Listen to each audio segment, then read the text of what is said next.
Hello दोस्तों, कैसे हैं आप लोग। मैं गौतम कुमार चॉइस एजुकेशन में आपका फिर से स्वागत करता हूं। जहां तक हम कल पढ़ चुके थे यानी पिछले लेक्चर नंबर 4 में कि माइटोकॉन्ड्रिया क्या होता है, कैसे ये एनर्जी प्रोवाइड करवाता है, उसका वर्क फंक्शन। फिर पढ़ा था हमने प्लास्ट यानी प्लास्टिड्स पढ़ा था, यानी लवक पढ़ा था, लवक का वर्क फंक्शन देखा। आज हम मज़ेदार चीज़ है ना, कोशिका में तो हर चीज़ मज़ेदार है, तो आज हम मज़ेदार चीज़ पढ़ने वाले हैं जिसको हम लोग रिक्तिका यानी वैक्यूल्स कहते हैं। वैक्यूल्स होता क्या है, बहुत लोग उसको वोकुल पढ़ता है, तो वो वोकुल नहीं वैक्यूल्स है, ठीक है। तो ये होता क्या है, इसका काम क्या है, क्यों कोशिका में पाया जाता है, क्या पादप जंतु दोनों में पाया जाता है, क्या पादप जंतु दोनों में पाया जाता है तो दोनों में एक ही काम है, तो एक्सेट्रा एक्सेट्रा, इन्हीं सब सवालों के जवाब के लिए चलिए तो दोस्तों स्टार्ट करते हैं। रिक्तिका, रिक्तिका मतलब समझ रहे होंगे, रिक्त मतलब खाली स्थान है ना। खाली स्थान क्या, देखिए जैसे ये जंतु कोशिका है, ये पादप कोशिका है। जंतु और पादप कोशिका में रिक्तिका का संख्या तो पहली बार डिफरेंट होता है। ये देखिए यहाँ पे ये जो देख रहे हैं 1 2 3 4 ये रिक्तिका है, और यही पादप कोशिका का बात किया जाए तो ये बड़ा सा जो शेप देख रहे हैं रंगा हुआ अंदर में, वो रिक्तिका है। वो पादप कोशिका है, ये जंतु कोशिका है, क्योंकि देखिए इसके ऊपर भित्ति पाया जाता है, इसमें झिल्ली, लास्ट परत इसका क्या होता है, कोशिका झिल्ली होता है। तो चलिए आज हम लोग इससे आगे पढ़ने वाले हैं कि चलिए रिक्तिका के बारे में कुछ वैसा चीज़ बताइए जो हम नहीं जानते हैं। तो देखिए रिक्तिका सबसे पहला क्या है, पादप एवं जंतु कोशिका में पाया जाने वाला एक कोशिकांग है जो कोशिका के मध्य पैकेट के रूप में होता है।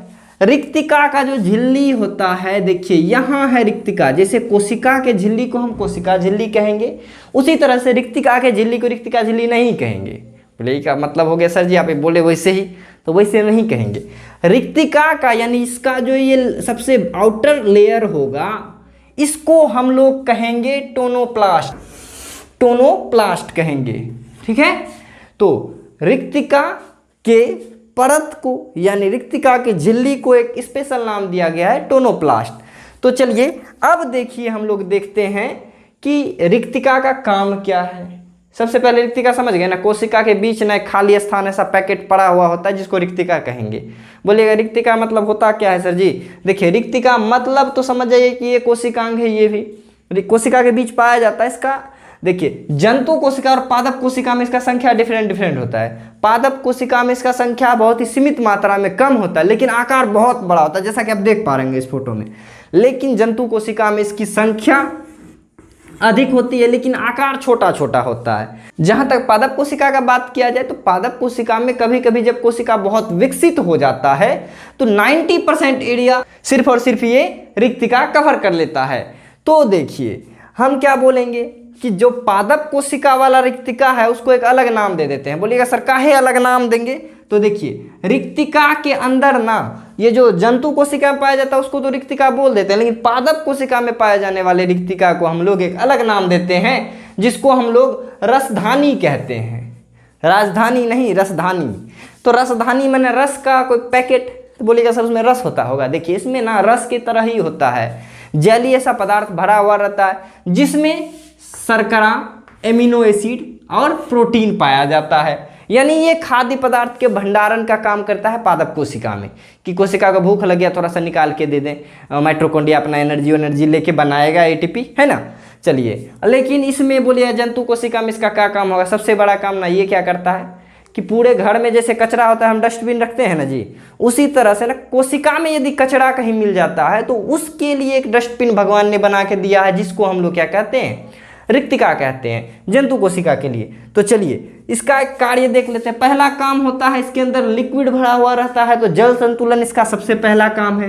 यदि रिक्तिक कोशिका में वाटर का कमी होगा, डिहाइड्रेशन होने लगेगा, तो रिक्तिका बोलेगा लो भैया आज मेरे ही नाम तुमको पानी देते हैं। आज जैसे आप लोग ऊँट का जानते होंगे, ऊँट के कुबड़ में ना वाटर तो नहीं रहता, जेली भरा हुआ रहता है वसा के रूप में, वो क्या करता है रेगिस्तान में उसका यूज करता है। उसी तरह से कोशिकाओं में रिक्तिकाओं में ना जल होता है। बोलेगा सर बोल रहे हैं रिक्तिका जल रहेगा तो उसको जलिता ना कहेंगे, ऐसा कोई बात नहीं है। रिक्तिका मतलब खाली है लेकिन जल ऐसा लिक्विड उसमें भरा हुआ रहता है। चलिए तो जल संतुलन का काम किया। दूसरा काम है कचरा संग्रहण का, जैसा कि मैंने अभी बताया। तीसरा काम है, आप शिष्ट पदार्थ को देखिए। अब जो कचरा संगठित कर लेगा, इसमें सोचिए ये जंतु कोशिका है, ये क्या करेगा, अपने में कचरा जमा कर लेगा। कोशिका झिल्ली को बोलेगा अरे भैया देखो ना हमारे पास ढेर कचरा हो गया है, इसको लेके निकलने दो। कोशिका झिल्ली बोले चलो भाई तुम निकल जाओ, तो ये उस कचरा को लेके कोशिका के बाहर चला जाएगा, जो आपके शरीर पे जो मैल देखते हैं मैल के रूप में बाहर आता है। तो चलिए इससे आगे थोड़ा बोले सर मैल तो वातावरण का ही डस्ट होता है, तो वातावरण वाला डस्ट उस मैल में अंतर होता है। तो चलिए हम लोगों ने क्या सीखा, हम लोगों ने सीखा पादप कोशिका में कोशिका के मध्य खाली पैकेट होता है, जिसके चारों ओर एक पतली झिल्ली होती है जिसे टोनोप्लास्ट कहते हैं। पादप कोशिका में इसकी संख्या कम होती है लेकिन आकार बड़ा होता है, जबकि इसका उल्टा जंतु कोशिका में संख्या अधिक लेकिन आकार छोटा छोटा होता है। पादप कोशिका की रिक्तिका को हम रसधानी बोलेंगे, क्यों? क्योंकि उसमें कुछ खाद्य पदार्थ जैसे शर्करा, एमिनो एसिड या एमिनो अम्ल जिसको कहते हैं, और प्रोटीन भरा हुआ रहता है।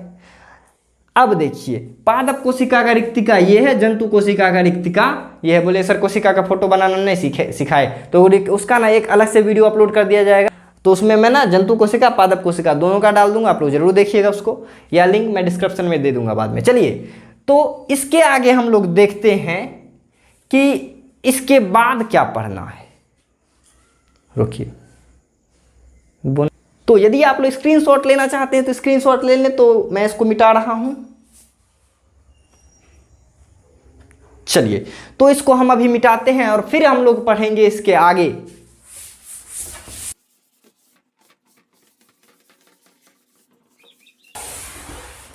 चलिए दोस्तों इससे आगे हम लोग पढ़ते हैं। तो दोस्तों अब हम पढ़ेंगे तारक का यानी सेंट्रोसोम। सेंट्रोसोम किसको कहते हैं? पहला बात तो याद रखिएगा, सेंट्रोसोम ना भगवान जी होशियारी किया हम ही लोगों में दिया, गाछ वृक्ष में सेंट्रोसोम नहीं होता है। बोले काहे नहीं होता है, तो भगवान से जाके पूछिए।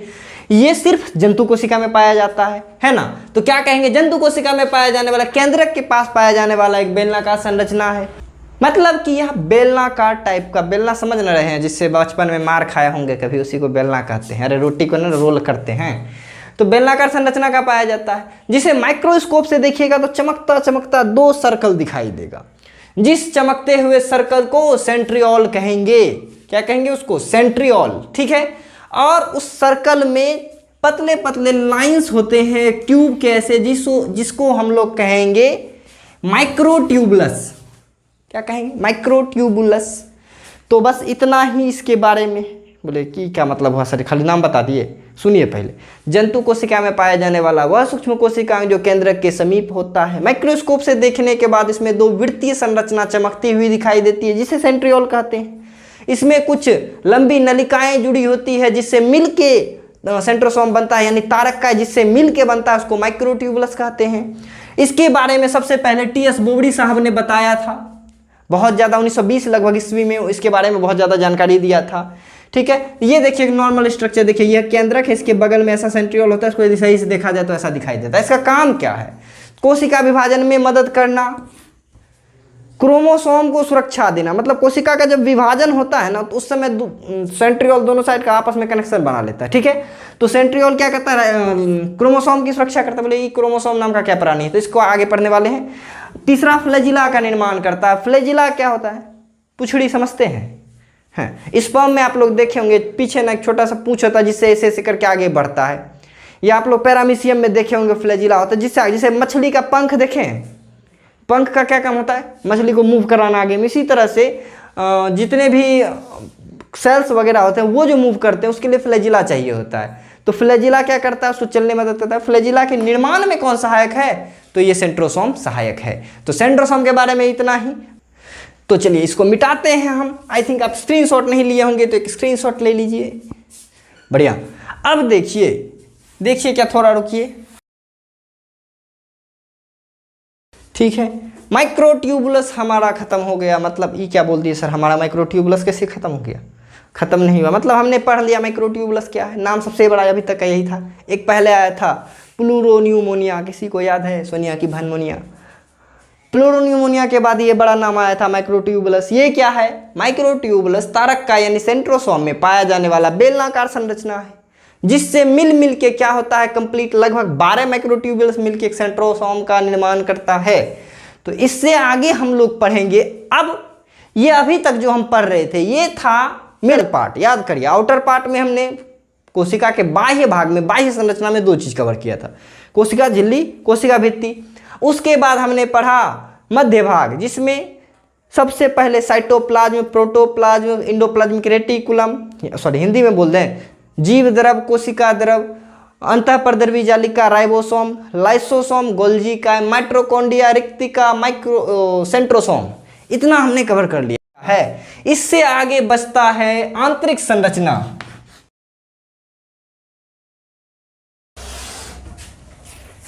आंतरिक संरचना यानी कोशिका के अंदर क्या होता है।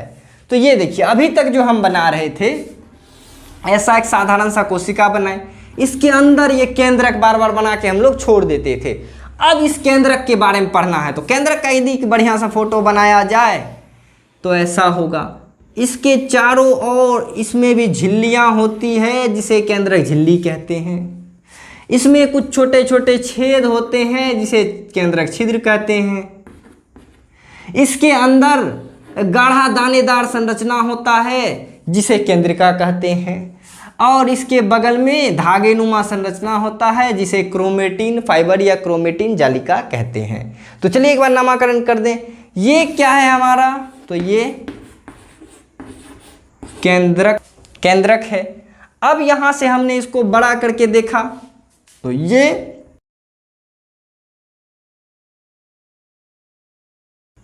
केंद्रक झिल्ली है। इसमें जो छोटे छोटे छेद देख रहे हैं, इसको केंद्रक छिद्र कहते हैं। तीसरा, इसके अंदर लिक्विड भरा हुआ होता है, जिस लिक्विड को क्या बोलेंगे, कोशिका में पाए जाने वाले द्रव को कोशिका द्रव, तो केंद्रक में पाए जाने वाले द्रव को क्या बोलेंगे, केंद्रक द्रव। तो चलिए, ये है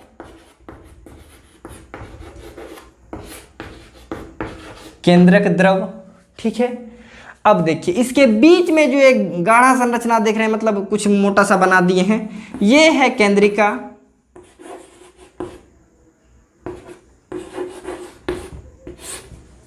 चलिए, और कोई पार्ट बच गया, कोई पार्ट तो आई थिंक नहीं बचा, हाँ ये बच गया।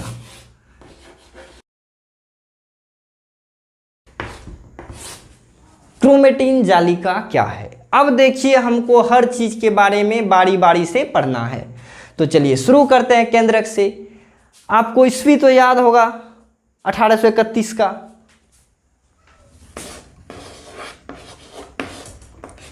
रॉबर्ट ब्राउन को पहचानते हैं जी? हाँ सर, हमारा दादा लिखते थे। और पहचानते तो नहीं सर, जानते हैं, थोड़ा बहुत पढ़े वढ़े हैं इसके बारे में।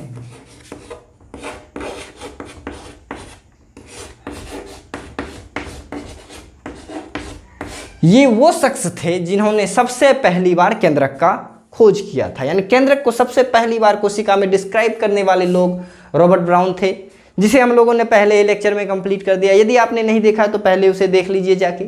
चलिए, तो रॉबर्ट ब्राउन साहब ने क्या बताया था, रॉबर्ट ब्राउन साहब ने बताया था कि कोशिका के बीच में ना एक गाढ़ा सा संरचना होता है जो कोशिका पे नियंत्रण रखता है। इसी को क्या कहा गया, केंद्रक बोला गया। अब केंद्रक के अंदर भी एक गाढ़ा सा संरचना होता है जिससे राइबोसोम का निर्माण होता है, वो केंद्रिका है।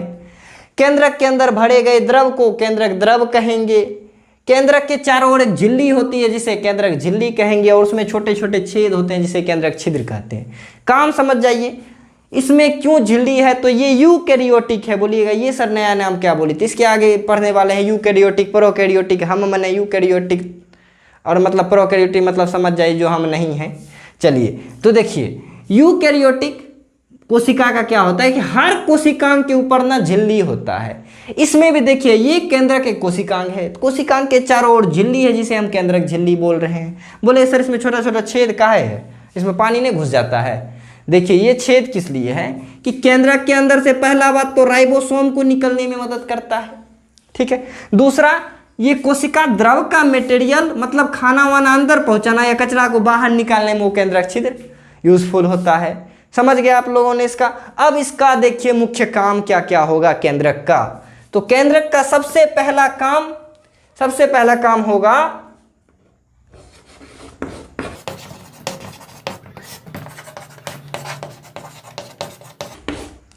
कोशिका पर नियंत्रण, यानी कोशिका के घर का गार्जियन कौन है, तो केंद्रक है, ठीक है। अब देखिए बिना केंद्रक की मर्जी का ना कोशिका में कुछ नहीं हो सकता है। ठीक है, चलिए दूसरा काम क्या है कि ये जो क्रोमेटिन जालिका है, क्रोमेटिन जालिका में डीएनए पाए जाते हैं। अब डीएनए को कौन सा सुरक्षित रख रहा है, तो केंद्रक रख रहा है, यानी डीएनए, या फिर आप ऐसा लिखिए क्रोमेटिन फाइबर या क्रोमेटिन जालिका को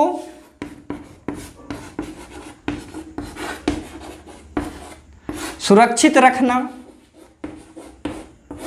चलिए दूसरा काम देख लिया, तीसरा काम देखिए, तीसरा काम होगा राइबोसोम का निर्माण।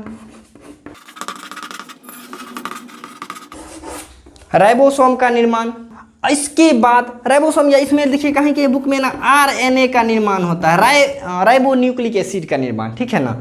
अब अगला देखिए कोशिका का जो नया मतलब कोशिका विभाजन जब होगा, नया कोशिका बनेगा तो उसके निर्माण में सहायक कुछ रासायनिक अभिक्रियाएं होते हैं, उस पर नियंत्रण करना होता है। तो ये सब काम होता है हमारे इस केंद्रक बाबू का। यानी इसका सबसे बड़ा कोई काम पूछा जाए तो कोशिका को नियंत्रित रखना।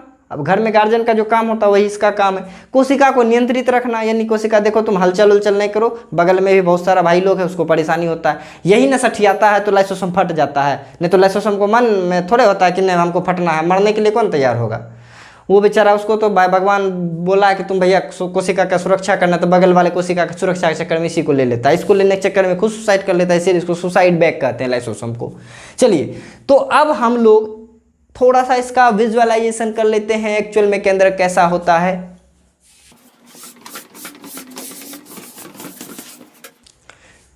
तो दोस्तों ये है केंद्रक, तो दोस्तों ये है केंद्रिका। अब देखिए इससे ये राइबोसोम निकल रहा है, और ये देखिए ये जो छोटा सा छेद देख रहे हैं इसको केंद्रक छिद्र कहते हैं। इससे अब देखिए राइबोसोम निकला, अब उसके अंदर केंद्रक के अंदर डीएनए था, तो ये सब फैसिलिटी केंद्रक के अंदर होता है।